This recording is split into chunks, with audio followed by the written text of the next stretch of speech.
नमस्कार दोस्तों, आज की कहानी तेनालीराम की है। इस कहानी का शीर्षक है अंगूठी चोर। तो चलिए कहानी को स्टार्ट करते हैं। महाराजा कृष्णदेव राय एक कीमती रत्न जड़ित अंगूठी पहना करते थे। जब भी वह दरबार में उपस्थित होते तो अक्सर उनकी नज़र अपनी सुंदर अंगूठी पर जाकर टिक जाती।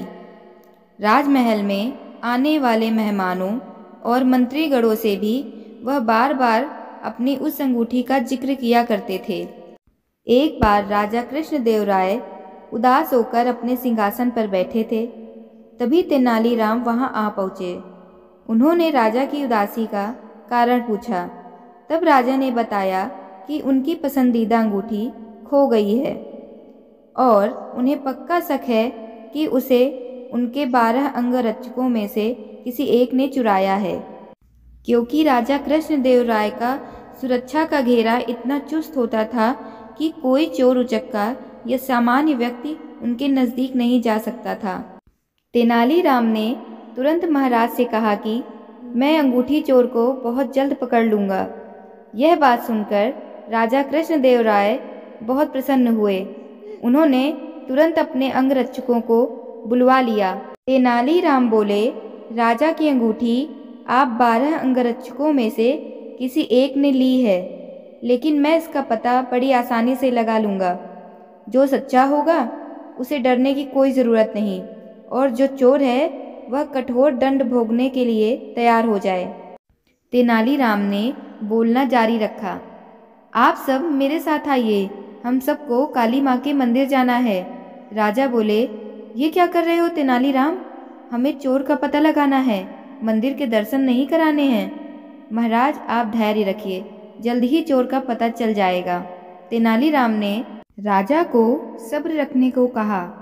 मंदिर पहुंचकर तेनालीराम पुजारी के पास गए और उन्हें कुछ निर्देश दिए। इसके बाद उन्होंने अंगरक्षकों से कहा, आप सबको बारी बारी से मंदिर में जाकर माँ काली के पैर छूना है और फौरन बाहर निकल आना है। ऐसा करने से माँ काली आज रात मुझे स्वप्न में उस चोर का नाम बता देंगी। अब सारे अंगरक्षक बारी बारी से मंदिर में जाकर माता के पैर छूने लगे। जैसे ही कोई अंगरक्षक पैर छूकर बाहर निकलता, तेनालीराम उसका हाथ सूंघते और एक कतार में खड़ा कर देते। कुछ ही देर में सभी अंगरक्षक एक कतार में खड़े हो गए। महाराज बोले, चोर का पता तो कल सुबह लगेगा, तब तक इनका क्या किया जाए? नहीं महाराज, चोर का पता तो लग चुका है। 7वें स्थान पर खड़ा अंगरक्षक ही चोर है।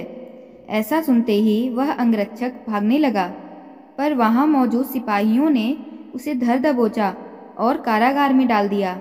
राजा और बाकी सभी लोग आश्चर्यचकित थे कि तेनालीराम ने बिना स्वप्न देखे कैसे पता कर लिया कि चोर वही है।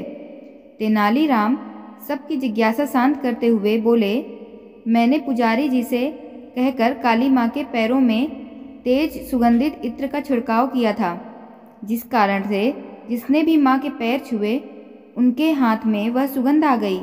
लेकिन जब मैंने 7वें अंगरक्षक के हाथ महके तो उसमें कोई खुशबू नहीं थी। उसने पकड़े जाने के डर से माँ काली की मूर्ति के पैर ही नहीं छुए।